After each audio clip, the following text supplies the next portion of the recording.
Assalamualaikum warahmatullahi wabarakatuh. Yang terhormat Ibu Dr. Andaneli Astuti MPD selaku dosen pembahas. Yang terhormat Bapak Dr. Andes Muncarno MPD selaku dosen pembimbing 1. Dan yang terhormat Ibu Ika Wulandari UT MPD selaku dosen pembimbing 2. Di sini saya akan mempresentasikan proposal penelitian saya yang berjudul Hubungan penggunaan media sosial dengan hasil belajar matematika peserta didik kelas 5 SD Negeri Segugus R.A. Kartini, Kecamatan Mitro Timur. Sebelum itu, izinkan saya memperkenalkan diri terlebih dahulu. Nama saya Dwi Yulianingsih dengan nomor pokok mahasiswa 17130530054. Bab 1, pendahuluan, terdiri dari A. Latar belakang masalah, B. Identifikasi masalah, C. Batasan masalah, D. Rumusan masalah, E. Tujuan penelitian, F. Manfaat penelitian, dan G. Ruang lingkup penelitian. Pendahuluan yang pertama yaitu latar belakang masalah. Saat ini dunia telah memasuki era revolusi industri 4.0 yang merupakan suatu perubahan di dunia industri dengan mengintegrasikan antara teknologi cyber dan teknologi otomatisasi. Perubahan ini tidak hanya terjadi dalam bidang industri saja, namun seluruh sendi kehidupan manusia juga mengalami perubahan seperti ekonomi, kehidupan sosial, pendidikan, kesehatan, dan sebagainya. Penyiapan sumber daya manusia yang berkualitas sangat dibutuhkan dalam menghadapi tantangan pada era saat ini agar mampu bersaing dalam skala global, yaitu melalui pendidikan. Undang-Undang Nomor 20 Tahun 2003 tentang Sistem Pendidikan Nasional Pasal 1 Ayat 1 menyatakan bahwa pendidikan adalah usaha sadar dan terencana untuk mewujudkan suasana belajar dan proses pembelajaran agar peserta didik secara aktif mengembangkan potensi dirinya untuk memiliki kekuatan spiritual keagamaan, pengendalian diri, kepribadian, kecerdasan, akhlak mulia, serta keterampilan yang diperlukan dirinya, masyarakat, bangsa, dan negara. Pendidikan memiliki peranan utama dalam mengembangkan potensi yang dimiliki peserta didik.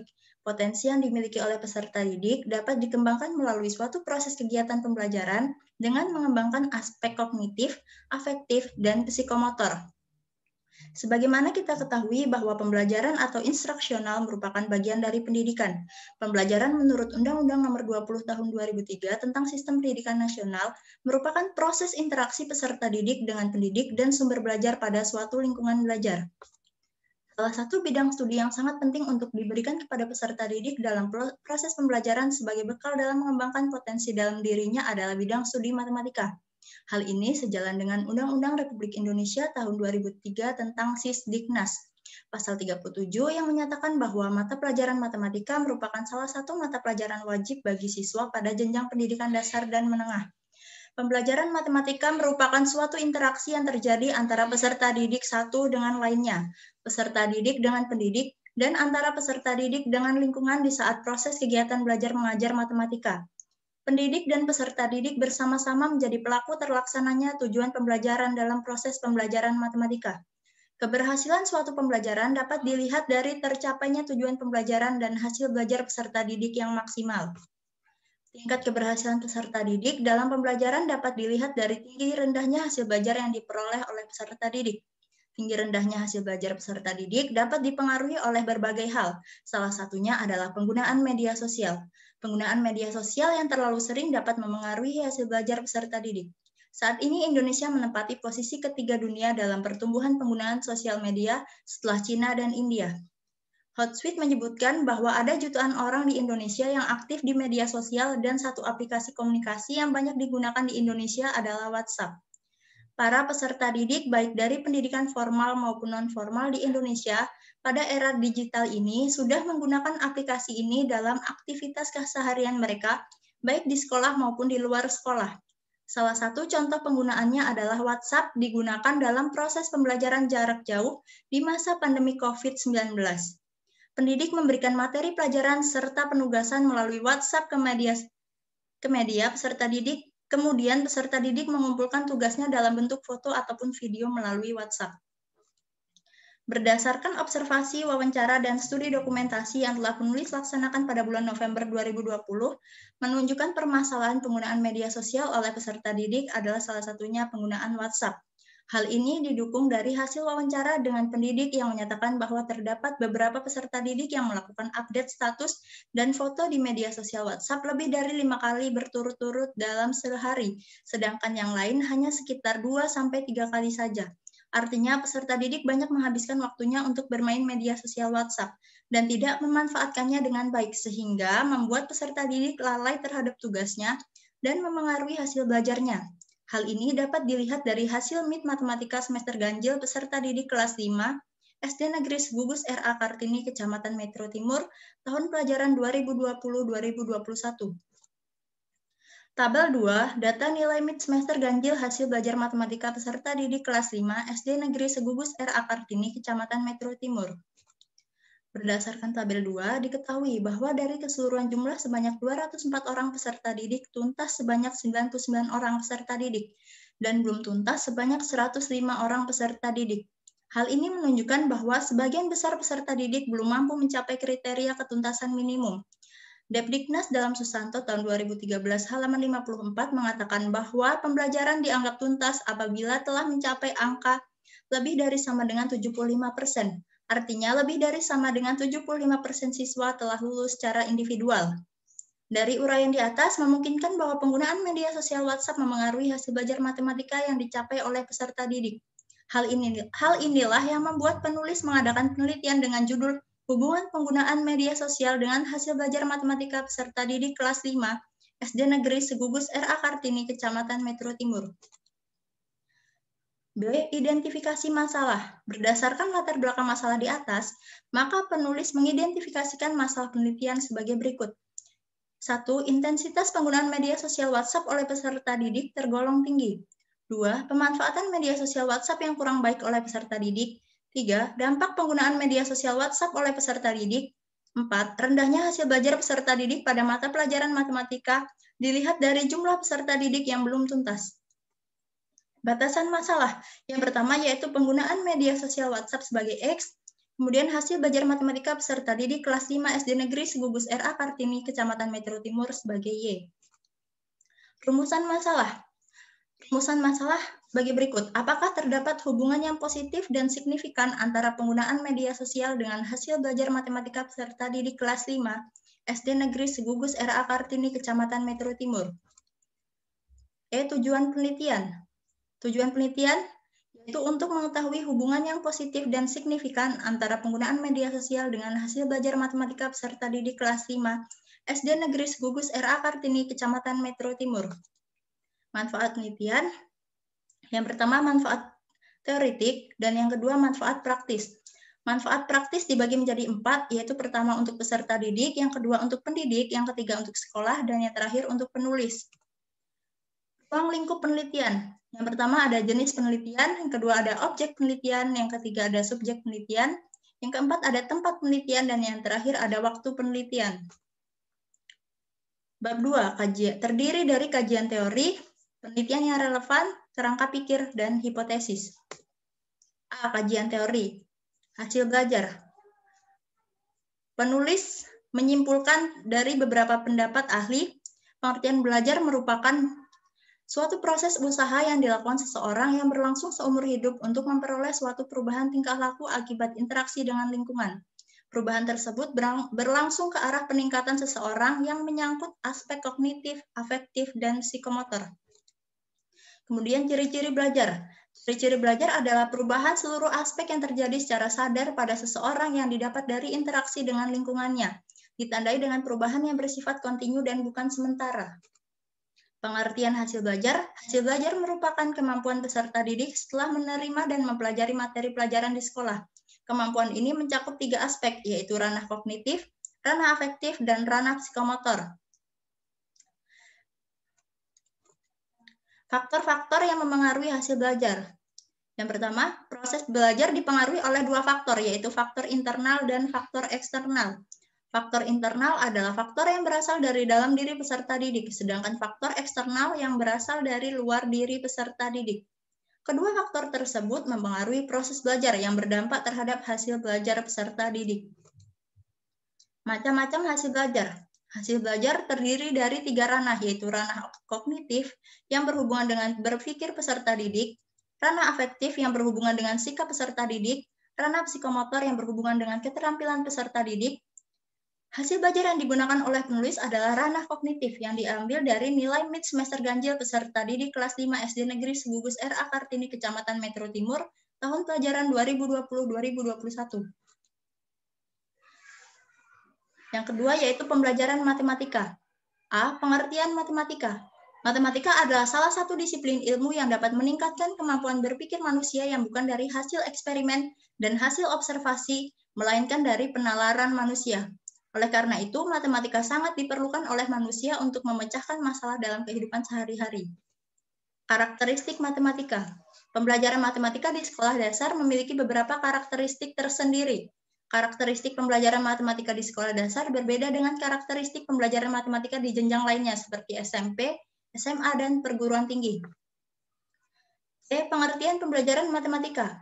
Pembelajaran matematika adalah suatu proses belajar mengajar yang dilakukan oleh pendidik kepada peserta didik, sehingga peserta didik mendapatkan pengalaman baru mengenai materi matematika. Proses belajar matematika diajarkan dengan diawali dari benda konkret ke bentuk yang lebih abstrak. Tujuan pembelajaran matematika. Tujuan pembelajaran matematika adalah agar peserta didik terampil dalam menggunakan matematika untuk meningkatkan kemampuan intelektual, mengembangkan karakter peserta didik, mengkomunikasikan gagasan, dan memecahkan masalah dalam kehidupan sehari-hari. Yang ketiga yaitu media sosial. Pengertian media sosial. Media sosial adalah media online yang digunakan oleh seseorang untuk saling berinteraksi dengan orang lain. Berbagai macam situs dan aplikasi media sosial sering digunakan oleh masyarakat dari berbagai kalangan, baik anak-anak maupun orang dewasa. B. WhatsApp Messenger. WhatsApp adalah salah satu media sosial yang dapat digunakan sebagai media komunikasi baik lisan ataupun tulisan yang berbasis internet dengan berbagai fitur di dalamnya. Aplikasi WhatsApp sangat diminati oleh masyarakat karena tampilannya yang sederhana dan mudah digunakan oleh siapa saja. Intensitas penggunaan media sosial. Intensitas penggunaan media sosial adalah suatu sifat kuantitatif atau keseringan seseorang dalam menggunakan media sosial. Penulis merumuskan indikator penggunaan media sosial yang akan digunakan dalam penelitian ini mengacu pada aspek-aspek yang perlu diperhatikan dalam penggunaan media sosial menurut Tenduha tahun 2018 halaman 8-9, yaitu yang pertama perhatian, yang kedua penghayatan, yang ketiga durasi, dan yang keempat frekuensi. D. Dampak penggunaan media sosial. Media sosial memiliki dampak positif dan negatif bagi penggunaannya. Media sosial akan berdampak positif jika penggunaannya untuk hal-hal yang baik. Akan tetapi, jika penggunaannya untuk hal-hal yang cenderung tidak baik, maka sosial media ini akan berdampak negatif. Dampak sosial media bisa menjadi positif ataupun negatif juga tergantung bagaimana peran orang tua dan pendidik untuk mengarahkannya. Penelitian yang relevan. Yang pertama yaitu Prameswari tahun 2020, judul penelitian hubungan antara penggunaan media sosial dengan prestasi belajar siswa kelas 5 sekolah dasar. Hasil penelitian terdapat hubungan yang positif antara penggunaan media sosial terhadap prestasi belajar siswa. Yang kedua, Irfan DKK tahun 2019. Judul penelitian pengaruh penggunaan media sosial secara positif terhadap motivasi belajar siswa SD Negeri Perumnas Kecamatan Rapocini, Kota Makassar. Hasil penelitian yaitu adanya pengaruh yang positif dan signifikan antara penggunaan media sosial terhadap motivasi belajar siswa SD Negeri Perumnas Kecamatan Rapocini, Kota Makassar. Yang ketiga, menurut Ayun tahun 2018, judul penelitian yaitu pengaruh intensitas penggunaan media sosial terhadap karakter siswa kelas 5 Min 2 Mataram tahun ajaran 2017-2018. Hasil penelitian tidak adanya pengaruh yang positif dan signifikan antara intensitas penggunaan media sosial terhadap karakter siswa SD kelas 5 Min 2 Mataram.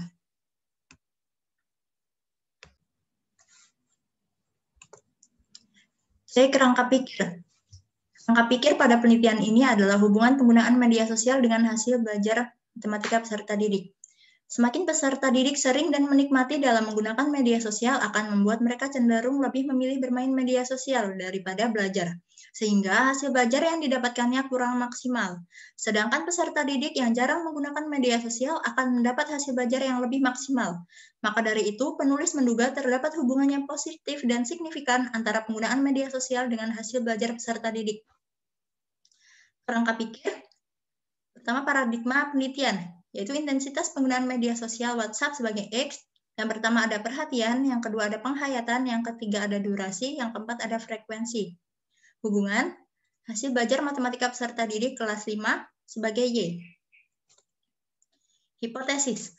Terdapat hubungan yang positif dan signifikan antara penggunaan media sosial dengan hasil belajar matematika peserta didik kelas 5 SD Negeri Segugus R.A. Kartini, Kecamatan Metro Timur. Bab 3, metode penelitian. Terdiri dari A. Jenis penelitian, B. Setting penelitian, C. Prosedur penelitian, D. Populasi dan sampel, E. Variabel penelitian, F. Definisi operasional variabel, G. Teknik pengumpulan data, H. Instrumen penelitian, I. Uji coba instrumen, J. Uji prasyaratan instrumen, dan K. Teknik analisis data. Jenis penelitian. Jenis penelitian ini adalah penelitian kuantitatif. Metode penelitian yang digunakan adalah ex post facto korelasi. B. Prosedur penelitian. Yang pertama, memilih subjek penelitian yaitu peserta didik kelas 5 SD Negeri Segugus R.A. Kartini, Kecamatan Metro Timur. Subjek uji coba instrumen kuesioner angket yaitu 30 orang peserta didik yang merupakan bagian dari subjek penelitian. 2. Menyusun kisi-kisi dan instrumen pengumpulan data yang berupa angket. 3. Menguji coba instrumen pengumpul data pada subjek uji coba instrumen. Yang keempat, menganalisis data dari hasil uji coba instrumen untuk mengetahui instrumen yang disusun telah valid dan reliable atau tidak. 5. Melaksanakan penelitian dengan membagikan instrumen angket kepada sampel penelitian. Sedangkan untuk mengetahui hasil belajar matematika peserta didik, dilakukan studi dokumentasi yang dilihat pada dokumen nilai mid semester ganjil yang diperoleh dari pendidik kelas 5 SD Negeri Segugus R.A. Kartini, Kecamatan Metro Timur. Yang keenam, menghitung kedua data yaitu diperoleh untuk mengetahui hubungan dan tingkat keterkaitan antara penggunaan media sosial dengan hasil belajar matematika peserta didik kelas 5 SD Negeri Segugus R.A. Kartini, Kecamatan Metro Timur. Yang ketujuh, interpretasi hasil perhitungan data yang telah dilakukan. Setting penelitian. Yang pertama, subjek penelitian. Subjek dari penelitian ini adalah seluruh peserta didik kelas 5 SD Negeri Segugus R.A. Kartini, Kecamatan Metro Timur, yang terdiri dari SD Negeri 4 Metro Timur, SD 5 Metro Timur, SDN 6 Metro Timur, dan SDN 7 Metro Timur. Tempat penelitian. Penelitian ini dilaksanakan di SD Negeri Segugus R.A. Kartini, Kecamatan Metro Timur. Yang ketiga, waktu penelitian. Penelitian ini akan dilaksanakan pada semester genap tahun pelajaran 2020-2021. Populasi dan sampel. Yang pertama, populasi penelitian. Jenis populasi dalam penelitian ini adalah populasi finitif, di mana jumlah populasi terbatas dan sudah diketahui dengan pasti jumlahnya. Populasi dalam penelitian ini adalah 175 orang peserta didik SD Negeri Segugus R.A. Kartini, Kecamatan Metro Timur. Sampel penelitian. Penelitian ini menggunakan teknik probability sampling yaitu proportionate stratified random sampling. Karena pengambilan anggota sampel dari populasi dilakukan secara acak dengan memperhatikan strata yang ada dalam populasi tersebut. Variabel penelitian. Yang pertama, variabel bebas, independen. Variabel bebas dalam penelitian ini adalah penggunaan media sosial sebagai X, dan yang kedua, variabel terikat atau dependen. Variabel terikat yang dilaksanakan adalah hasil belajar matematika peserta didik kelas 5 SD Negeri Segugus R.A. Kartini, Kecamatan Metro Timur, sebagai Y. Definisi operasional. Yang pertama, hasil belajar. Hasil belajar merupakan kemampuan peserta didik setelah menerima dan mempelajari materi pelajaran di sekolah. Kemampuan ini mencakup 3 aspek, yaitu ranah kognitif, ranah afektif, dan ranah psikomotor. Hasil belajar dalam penelitian ini menggunakan nilai mid semester ganjil pada pelajaran matematika seluruh kelas 5 SD Negeri Segugus R.A. Kartini, Kecamatan Metro Timur, tahun pelajaran 2020-2021. Data tersebut diperoleh dari dokumentasi masing-masing pendidik kelas 5 SD Negeri Segugus R.A. Kartini, Kecamatan Metro Timur. B. Penggunaan media sosial WhatsApp. Media sosial adalah media online yang digunakan oleh seseorang untuk saling berinteraksi dengan orang lain. Salah satu media sosial yang sering digunakan adalah WhatsApp. WhatsApp adalah salah satu media sosial yang dapat digunakan sebagai media komunikasi baik lisan ataupun tulisan yang berbasis internet dengan berbagai fitur di dalamnya. Dalam penelitian ini dilakukan pengukuran penggunaan media sosial WhatsApp dengan menggunakan indikator yang mengacu pada intensitas penggunaan media sosial, yaitu yang pertama, perhatian, yang kedua penghayatan, yang ketiga durasi, dan yang keempat frekuensi. G. Teknik pengumpulan data, yang pertama yaitu observasi, yang kedua angket atau kuesioner, yang ketiga studi dokumentasi, dan yang keempat wawancara. H. Instrumen penelitian. Menurut Sugiono, tahun 2017, halaman 148, instrumen penelitian adalah suatu alat bantu yang digunakan oleh peneliti untuk mengukur fenomena alam maupun sosial yang diamati. Instrumen penelitian ini adalah kuesioner angket, penggunaan media sosial WhatsApp oleh peserta didik. I. Uji coba instrumen. Instrumen angket yang telah tersusun kemudian diuji cobakan pada kelas yang bukan menjadi sampel penelitian. Untuk menjamin bahwa instrumen yang digunakan baik, maka dilakukan uji validitas dan reliabilitas. Uji coba instrumen angket dilakukan pada kelas 5A SD Negeri 4 Metro Timur. Alasan peneliti memilih kelas 5A SD Negeri 4 Metro Timur adalah kelas yang mendapatkan nilai lebih tinggi dari 5B dan 5C. SDN 5 Metro Timur terdapat kelas yaitu 5A, 5B, dan 5C. SD Negeri 6 Metro Timur terdapat satu kelas, dan SDN Negeri 7 Metro Timur terdapat satu kelas. Semuanya dijadikan sampel penelitian. Uji persyaratan instrumen. Yang pertama yaitu uji validitas instrumen. Dengan menggunakan rumus RXY. Keterangan RXY sama dengan koefisien antara variabel X dan Y. N yaitu jumlah sampel, X yaitu skor item, Y yaitu skor total. Distribusi atau tabel R untuk alfa yaitu 0,05. Kaidah keputusan, jika T hitung lebih dari T tabel berarti valid. Sebaliknya, jika T hitung kurang dari T tabel berarti tidak valid atau drop out. Yang kedua, uji reliabilitas instrumen. Perhitungan untuk mencari harga reliabilitas instrumen didasarkan pada pendapat Kasmadi dan Nia tahun 2014 halaman 79 yang menyatakan bahwa untuk menghitung reliabilitas dapat digunakan rumus korelasi Alpha-Kornbach yaitu R11. Keterangan R11 yaitu reliabilitas instrumen dan sebagainya. Hasil perhitungan dari rumus korelasi Alpha-Kornbach dikonsultasikan dengan nilai tabel R. Produk momen dengan DK sama dengan N-1. Signifikansi atau alfa sebesar 5%, maka kaidah keputusannya sebagai berikut. Jika R11 lebih dari R tabel, berarti reliable. Sedangkan jika R11 kurang dari R tabel, berarti tidak reliable.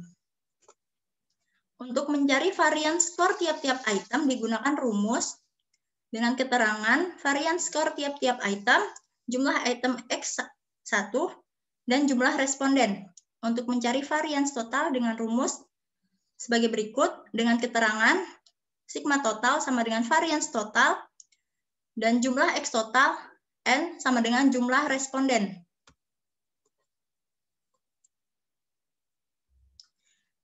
Teknik analisis data. Yang pertama, uji prasyaratan analisis data. A. Uji normalitas. Uji normalitas digunakan untuk mengetahui apakah data yang dianalisis mempunyai sebaran berdistribusi normal atau tidak.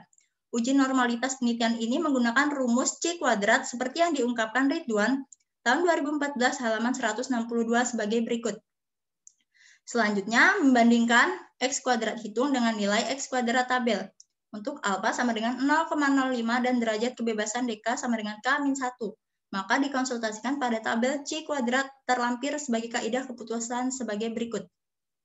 Jika X kuadrat hitung kurang dari sama dengan X kuadrat tabel, artinya distribusi data normal. Sedangkan jika X kuadrat hitung lebih dari sama dengan X kuadrat tabel, artinya distribusi data tidak normal.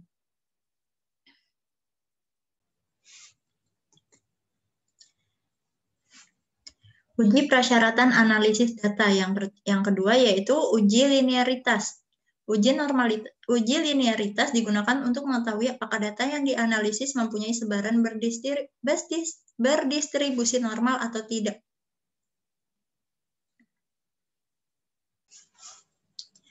Uji normalitas penelitian ini menggunakan rumus C kuadrat seperti yang diungkapkan Ridwan tahun 2014 halaman 162 sebagai berikut.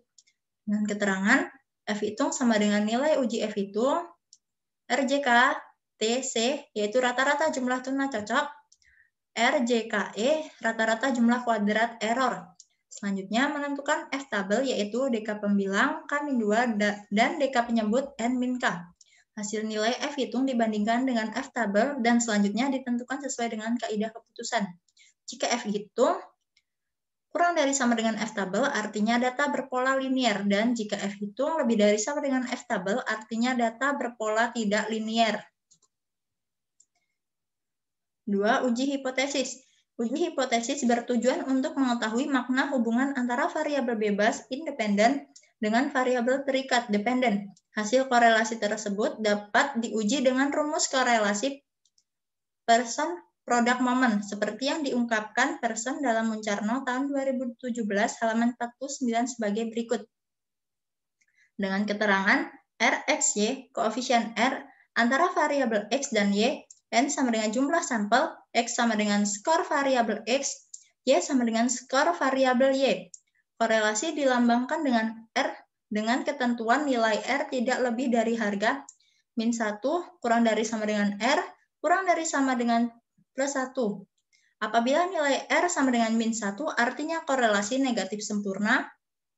R sama dengan 0 artinya tidak ada korelasi.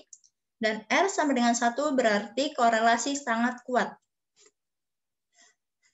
Setelah mengetahui koefisien korelasinya, langkah selanjutnya ialah menyatakan besar kecilnya sumbangan variabel X terhadap Y dapat ditentukan dengan rumus koefisien determinan sebagai berikut. KP sama dengan R kuadrat kali 100%. Keterangan KP sama dengan nilai koefisien determinan dan R sama dengan nilai koefisien korelasi. Pengujian selanjutnya yaitu uji signifikan yang berfungsi untuk mencari makna hubungan variabel X dengan Y dengan rumus sebagai berikut. Dengan keterangan T sama dengan nilai T hitung, R sama dengan nilai koefisien korelasi, dan N sama dengan jumlah sampel. Kaidah pengujian dengan alfa sama dengan 0,05 dengan derajat kebebasan dk sama dengan n-2, yaitu jika T hitung lebih dari T tabel, maka hipotesis diterima, artinya signifikan. Dan jika T hitung kurang dari T tabel, maka hipotesis ditolak, artinya tidak signifikan. Rumusan hipotesis yang diajukan yaitu sebagai berikut. RxY, yaitu hubungan antara penggunaan media sosial dengan hasil belajar matematika peserta didik kelas 5 SD Negeri Segugus R.A. Kartini, Kecamatan Metro Timur. Rumusan hipotesisnya sebagai berikut. HA, terdapat hubungan yang positif dan signifikan antara penggunaan media sosial dengan hasil belajar matematika peserta didik kelas 5 SD Negeri Segugus R.A. Kartini, Kecamatan Metro Timur. H0, tidak terdapat hubungan yang positif dan signifikan antara penggunaan media sosial dengan hasil belajar matematika peserta didik kelas 5 SD Negeri Segugus R.A. Kartini, Kecamatan Metro Timur. Berikut presentasi yang dapat saya sajikan. Terima kasih dan wassalamualaikum warahmatullahi wabarakatuh.